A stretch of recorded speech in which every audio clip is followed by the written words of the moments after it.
देखिए, अभी तक आपने चैनल को सब्सक्राइब नहीं किया तो सब्सक्राइब कर लीजिएगा और इसको ज़्यादा से ज़्यादा शेयर कीजिएगा। क्यों मैं ऐसा बोल रहा हूँ, भाई साहब पूरा कंप्लीट मैथ पढ़ने वाले हैं, वो भी नोट्स के साथ। ऐसा नहीं कि फालतू का आए और क्वेश्चन सॉल्व कराए और काम हो गया, नहीं ऐसा नहीं होगा।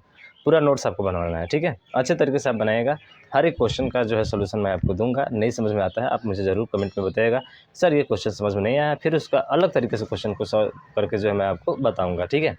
तो पहला क्वेश्चन में देखिए, पहला नंबर हम लोग हल कर रहे थे चैप्टर संबंध एवं फलन का। ये क्वेश्चन नंबर 4 है। इस 4 में जांच करना है कि यह स्वतुल्य है। सामने क्वेश्चन दिख रहा होगा आपको, ठीक है। ये स्वतुल्य है, संक्रामक है, पर सममित नहीं है, ठीक है। कैसे सिद्ध करेंगे, चलिए बात करें हम लोग स्वतुल्य की जाँच। किसकी जाँच? स्वतुल्य की जाँच। अरे भैया, स्वतुल्य की जाँच कैसे करते थे? अरे ए कमा ए लिखते थे, बिलोंग्स टू क्या है? आर है, और जो स्टेटमेंट दिया रहता है उसी को सीधा लिखते हैं, यानी कि ए लेस एंड इक्वल देन क्या है? ए है। क्या ये स्टेटमेंट सही है? हम कहेंगे कि सर नंबर यहाँ पे ले लीजिए कोई भी। तो नंबर रियल नंबर में बोल रहा है, तो रियल नंबर में ले लीजिए। जैसे कि हमने 2 लिया, तो 2 लेस एंड इक्वल देन किसका हो जाएगा? 2। इसका अर्थ क्या हुआ कि 2 जो है बराबर है किसके? 2 के। क्या हो सकता है क्या? 2 बराबर 2 के हो सकता है क्या? हमने बताया था ना। अरे भैया, जब ये लगा रहता है तो इसका मतलब है कि 2 जो है 2 के बराबर हो सकता है। ये 2 जो है इस 2 के बराबर हो सकता है, पर इस 2 से ये वाला 2 कभी अधिक नहीं होगा। जिस दिन अधिक हो गया उस दिन कहानी इसका ख़त्म हो जाएगा, धरती ही पलट जाएगी। समझ रहे हैं? तो सर यह कथन क्या है? सत्य है, यानी यह कथन जो है कैसा है भैया? अरे यह कथन सत्य है, अतः आर क्या होगा? अतः आर स्वतुल्य संबंध होगा। अतः आर स्वतुल्य संबंध है। क्या है भैया? अतः आर स्वतुल्य संबंध है। क्या आपको समझ में आ गया? बिल्कुल अच्छे तरीके से समझ में आ गया सर, कोई दिक्कत नहीं। अब बात करें हम लोग किसके बारे में? सर स्वतुल्य हो गया, हम लोग बात करेंगे अब सममित के बारे में। सममित तो नहीं है, पर कैसे नहीं है ये तो सिद्ध करना होगा हमको ना। जैसे हमने कहा कि ए कमा बी बिलोंग्स टू आर है, मतलब ए कमा बी बिलोंग्स टू आर है का मतलब क्या है? देखिए ज़रा ध्यान से। मतलब हमने लिया यहाँ पे 2,3, ठीक है। 2,3 बिलोंग्स टू आर। इसका अर्थ ये हुआ सर, इसका अर्थ ये हुआ कि 2 जो है वो लेस एंड इक्वल देन किसका होगा? 3 का होगा। ये तो बात सही है भाई साहब, ये बात क्या है आपकी? सही है, 100% सही है, ठीक है। 100% सही है, सत्य है। पर क्या जो है, पर क्या 2,3 बिलोंग्स टू आर होगा मेरे भाई? पर क्या 3,2, ठीक है, उसका उल्टा लेते हैं, उल्टा। पर क्या 3,2 बिलोंग्स टू आर होगा? आप देखिए लिख कर, तो sir 3 less and equal than 2। नहीं सर, माफ़ करना मेरे सरकार, नहीं सर, नहीं सर, माफ़ करना। ये जो है कभी भी स्टेटमेंट नहीं हो सकता है। इसका मतलब अतः यह कथन क्या है? गलत है भाई साहब। अतः यह कथन क्या है? गलत है। गलत है तो यह सममित संबंध नहीं होगा, नहीं होगा। तो हम लोग कह सकते हैं कि यह कथन कैसा है भाई साहब? अरे यह कथन गलत है। अरे गलत है भैया, गलत है। अरे जब यह कथन गलत है तो अतः 3,2 not belongs to R। 3,2 not belongs to R, अतः R सममित संबंध नहीं है भाई साहब। सही है, सही है, सही है, सही है, सही है। मज़ा आ गया सर, कितना आसानी तरीके से आपने हल कर लिया। क्या इस चैप्टर में कुछ लग रहा है कि है? कुछ भी नहीं यार, यूँ चुटकियों में ख़त्म होगा क्वेश्चन। समझ रहे हैं ना? बिल्कुल। चलिए लिखिए भाई। अब बात करें संक्रामक की। सर यहीं पे बात कर लीजिए ना अच्छा से, संक्रामक की, ठीक है। नीचे क्वेश्चन तो दिया होगा, इतना में क्वेश्चन होगा आपका, ठीक है। क्वेश्चन चलिए लिख भी लेते हैं सर, जांच भी कर लेते हैं हम लोग। तो ऊपर से मिटा देते हैं भाई साहब, ये तो कर ही लिया होगा आपने अच्छे तरीके से, ठीक है। कहीं कोई दिक्कत? सर कोई दिक्कत नहीं, एकदम अच्छे तरीके से आ गया है। अब बात करेंगे हम लोग सममित के बारे में, सॉरी संक्रामक के बारे में। किसके बारे में सर? संक्रामक के बारे में। दिख रहा है, लाजवाब दिख रहा है भाई साहब, संक्रामक। देखिएगा, कोई भाई साहब कहेंगे कि दिख नहीं रहा ठीक से, तो 360 पे कर लीजिएगा, ठीक है। 360 पे करेंगे, एकदम बेहतरीन लाजवाब दिखेगा आपको, ठीक है। समझ रहे हैं ना? क्वालिटी 360 कीजिएगा। संक्रामक की जांच में क्या करते थे सर? जैसे कि हमने लिया 2,3 बिलोंग्स टू क्या किया? आर। इसका मतलब क्या हुआ कि 2 लेस एंड इक्वल देन 3, ये समीकरण नंबर क्या होता था, 1 होता था। ठीक है, ऐसे ही मानते थे हम लोग। ठीक है, थोड़ा दिख नहीं रहा है, यहाँ पे लिख दे रहे हैं 2 लेस एंड इक्वल देन 3, ये क्या होता था, पहला समीकरण। अब अपने तरफ से हमको मानना होता था सर, क्या माना, 3 कमा अगले वाली संख्या क्या है, 4 बिलोंग्स टू क्या है, आर है। इसका मतलब 3 लेस एंड इक्वल देन क्या हो जाएगा, 4 के हो जाएगा। ये समीकरण नंबर 2 हो गया। तो समीकरण 1 व 2 से हम लोग कंपेयर करते थे, समीकरण 1 व 2 से, समीकरण 1 व 2 से, समीकरण 1 व 2 से देखते थे क्या कि सर जो शुरुआत वाला है और जो लास्ट वाला है, यानी कि 2 और 4, तो यहाँ पे लिख सकते हैं कि समीकरण 1 व 2 से, समीकरण 1 व समीकरण 2 से, समीकरण 1 व समीकरण 2 से, तो यहाँ पे देखेंगे कि सर 2,4 बिलोंग्स टू आर है क्या, आप कहेंगे सर देख लेते हैं 2 लेस एंड इक्वल देन 4, बिल्कुल है सर, कोई दिक्कत नहीं है। इसका मतलब 2 4 के बराबर हो सकता है या 4 से क्या होगा, छोटा ही होगा। इसका मतलब ये हुआ कि अतः यह कथन क्या है, अरे यह कथन सत्य है, यह कथन सत्य है। तो ध्यान रखिएगा, समीकरण 1 व 2 से 2,4 बिलोंग्स टू आर है क्या, जी हाँ, यहाँ पे लिख सकते हैं है क्या, जी हाँ। ठीक है क्या, तो हम लिखेंगे जी हाँ, यह जो है क्या है, यह कथन सत्य है, यह कथन क्या है, सत्य है। अतः आर क्या है, सममित संक्रामक संबंध है। असंक्रामक का मतलब क्या है, सीधा इसी को लिख दीजिए सर, 2,4 बिलोंग्स टू क्या है, आर है। इसका मतलब ये क्या होगा, आपका संक्रामक संबंध होगा। तो तीनों की जांच हमने अच्छे तरीके से कर लिया भाई साहब। कहीं कोई दिक्कत हुआ क्या, कोई दिक्कत नहीं हुआ सर, अच्छे तरीके से आ गया। जल्दी से इसको लिखिए अपने कॉपी में। ठीक, ये 5वां क्वेश्चन आपके सामने दिया गया है, इसको सॉल्व करना है, आसानी से सॉल्व करेंगे, वही चीज़ें हैं सेम। ठीक है, थोड़ा सा ध्यान दीजिएगा।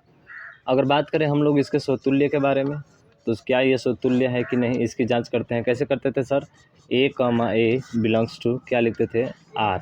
ठीक है, इसका मतलब है क्या कि sir A less and equal than किसके हो जाएगा, ए की क्यूब के हो जाएगा।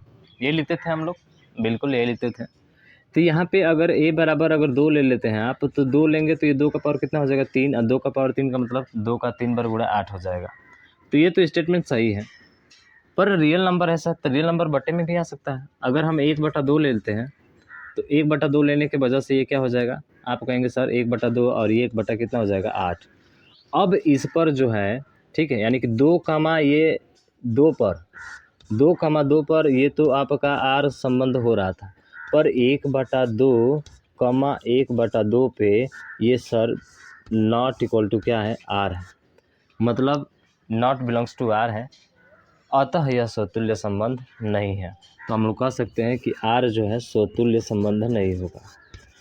आपने कहा कि सर स्वतुल्य संबंध नहीं होगा, क्या हर स्टेटमेंट मतलब रियल नंबर में सभी आपके स्वतुल्य होगा तभी होगा क्या, हाँ बिल्कुल, ये स्वतुल्य संबंध नहीं होगा।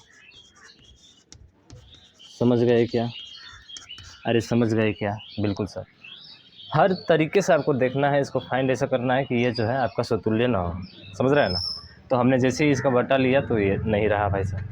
बात करें हम लोग सममित की जांच के लिए, किसकी जांच के लिए, सममित की जांच के लिए। तो सममित की जांच में क्या होगा, तो ध्यान रखिए, सममित की जांच में बात करें तो जैसे हमने कहा कि 1,2 बिलोंग्स टू क्या है, आर है। इसका मतलब कि sir 1 less and equal than कितना हो जाएगा, 8 का हो जाएगा यहाँ पे, परंतु 2,1 का मतलब सर 2 और लेस एंड इक्वल देन 1 का क्यूब क्या होता है, 1 होता है। क्या ये इससे संबंध रखता है, आप कहेंगे सर ये स्टेटमेंट बिल्कुल हमारा गलत हो गया, इस वाले से ये वाला बात कभी भी बड़ा नहीं हो सकता है। जिस दिन बड़ा हो गया उस दिन धरती पलट गई, समझ गए ना, पलट जाएगी भाई साहब। तो इसलिए अतः यहाँ पे आर जो है सममित संबंध नहीं है। तो कह सकते हैं कि आर सममित संबंध नहीं होगा, आर सममित संबंध नहीं होगा। समझ गए क्या, ठीक है सर, आर सममित संबंध नहीं होगा। क्यों, क्योंकि सर 2,1 नॉट बिलोंग्स टू क्या है, आर है। तो इतना हो गया ना, चलिए इसको नोट कीजिए, फिर संक्रामक की जांच हम लोग करते हैं इसको मिटा कर, ठीक है ना। तो नोट कीजिए इसको, चलिए हम लोग संक्रामक की जांच करते हैं भाई साहब। तो इस संक्रामक की जांच वाले में थोड़ा सा ध्यान रखिएगा, ठीक है। जैसे हम लोग लेते हैं 3,3/2, ठीक है। 3/2 बिलोंग्स टू आर है। इसका मतलब है कि 3 लेस एंड इक्वल देन 3 का क्यूब 27 हो जाएगा और 2 का क्यूब 8 हो जाएगा। तो R3 का 24 ये तो सेटिस्फाई हो रहा है, कोई दिक्कत नहीं है सर, ये होगा हमारा।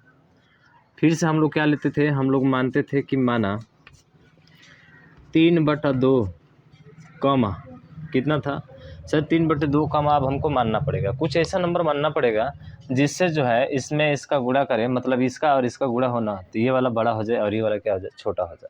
तो आप कहेंगे सर ये वाला छोटा चाहिए, तो हम क्या करेंगे, यहाँ पे मान लेते हैं 5 और बट्टे क्या मान ले 6, तो 5/6 अपने तरफ से मानना पड़ता है, ठीक है। और ये बिलोंग्स टू क्या है, आर है, तो इसका मतलब कि 3/2, ठीक है, लेस एंड इक्वल देन 125 बटा कितना हो जाएगा, 216, कितना हो जाएगा, 216 हो जाएगा, ठीक है।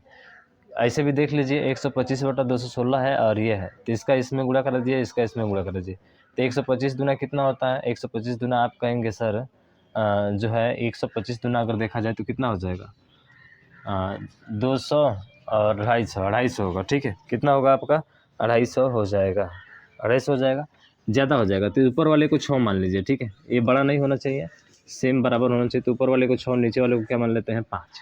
अब देखते हैं, तो 36 का 6 216 हो जाएगा और नीचे कितना हो जाएगा, 125 हो जाएगा। तो 125 में 3 का गुणा करेंगे तो 3 एकम 3, 25 × 75, 375 आएगा, और 216 में 2 का गुणा करेंगे तो 4 से कुछ आ जाएगा। इसका मतलब सही है सर, ये हमारा क्या है, सही है, ये पहला हो जाएगा, ये दूसरा हो जाएगा।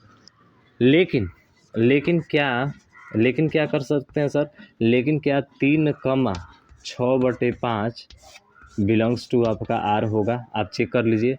तो 3 का मतलब 3 हो जाएगा sir, less and equal than 6 बटा कितना हो जाएगा, 6 बटे का मतलब 216 बटे 100 कितना हो जाएगा, 25। अब जैसे ही 125 के इधर गुणा होगा तो ये वाला बड़ा हो जाएगा और ये वाला क्या हो जाएगा, छोटा। और जैसे ही ये वाला बड़ा और ये वाला छोटा हो गया ना, तो इसकी कहानी यहीं से क्या हो गई, ख़त्म हो गई। इसका मतलब है कि सर यह कथन क्या है, नॉट बिलोंग्स टू आर है, यानी कि 3,6/5 नॉट बिलोंग्स टू आर होगा। अतः लिख सकते हैं कि आर जो है सम्मित संबंध, अतः आर संक्रामक संबंध नहीं होगा, अतः आर क्या होगा, संक्रामक संबंध नहीं होगा, ठीक है। यानी कि तीनों नहीं है, क्या भाई साहब, तीनों नहीं है, ना तो ये स्वतुल्य है, ना ही ये सम्मित है, ना ही ये संक्रामक है, ठीक है। तो जो मैं आपको लिखाने वाला हूँ वो क्या है, पहले इसको नोट कीजिए, उसके बाद से मैं आपको लिखाता हूँ वो चीज़, ठीक हो गया भाई साहब। तो एक चीज़ याद रखिएगा, वो चीज़ क्या है कि यदि आर बराबर दिया रहे आपका, जैसे कि एक्स और क्या है, वाई है, क्या है, एक्स और वाई है, और एक्स है ग्रेटर दैन वाई, ठीक है, ये लिख लीजिएगा, क्योंकि ये बहुत लोग जो है आपको नहीं बताते हैं। तो उस कंडीशन में क्या होता है, चाहे ये वाला रहे या चाहे ये वाला रहे, दोनों में से कोई भी आ जाए, ठीक है, चाहे ये वाला नीचे वाला आ जाए, उससे कोई दिक्कत नहीं है, ये वाला आ जाए। तो आपको क्या होता है कि सर यहाँ पे ना स्वतुल्य होता है, देखिए ना तो स्वतुल्य होता है, ना ही आपका सममित होता है, और ना ही स्वतुल्य होता है, ना सम्मित होता है, केवल होता क्या है, तो केवल ये संक्रामक होता है। यानी इसके बीच अगर संबंध देखा जाए तो केवल क्या होगा, संक्रामक ही होगा, स्वतुल्य और सम्मित कभी भी नहीं होगा। ये पहला पॉइंट नोट करके याद रखिएगा, बहुत ही काम वाली चीज़ है भाई साहब, याद रखना है आपको, ठीक है। दूसरा कंडीशन क्या है कि सर अगर आर बराबर, ठीक है, अगर आर बराबर दे दिया रहे एक्स कमा वाई, और x greater and equal than y, या y greater and equal than क्या है, एक्स दिया रहे, तो इस कंडीशन में क्या होगा, ये दूसरा पॉइंट करके नोट कर लीजिएगा और इसको भी याद रखिएगा। इसमें क्या होता है कि ये स्वतुल्य होता है, क्या होता है, ये सर स्वतुल्य होता है, ये सममित नहीं होता है, क्या नहीं होता है सर, ये सममित नहीं होता है, और ये क्या होता है आपका, संक्रामक होता है, ठीक है, ये संक्रामक होता है। तो दूसरा पॉइंट करके ये नोट कर लीजिएगा कि ऐसे चिन्ह जब भी आते हैं तो स्वतुल्य होगा, सम्मित नहीं होगा, पर संक्रामक होगा, ठीक है। और स्क्वायर वाले में आ जाए या क्यूब वाले में आ जाए, जो अभी हल किए हैं, क्यूब वाला आ जाए या स्क्वायर वाला आ जाए, और ये चिन्ह दिया रहे, तो ना तो स्वतुल्य होता है, ना ही सम्मित होता है, ना ही संक्रामक होता है, ठीक है। इस चीज़ को आपको ध्यान रखना है, इतना ध्यान रख लिए तो बल्ले बल्ले बल्ले बल्ले हो जाएगा तुम्हारा, ठीक है। मुझे आशा है समझ में आया होगा। चौथा और पाँचवा, ठीक है, चौथा और पाँचवा, छठवां, सातवां, आठवां, इसके आगे जो भी जितने भी क्वेश्चन है उनको नेक्स्ट वीडियो में देखेंगे। मुझे आशा है समझ में आया होगा, तो इस वीडियो को ज़्यादा से ज़्यादा शेयर कीजिएगा, और अभी तक चैनल को सब्सक्राइब नहीं किया तो एक बार पुनः सब्सक्राइब कर लीजिएगा, ठीक है। पुनः का मतलब 2 बार मत कीजिएगा, नहीं तो सर वही हाल हो जाएगा, समझ रहे हैं ना। ठीक है, शेयर कीजिएगा इसको ज़्यादा से ज़्यादा। मिलते हैं नेक्स्ट वीडियो में, तब तक के लिए जय हिंद, जय भारत।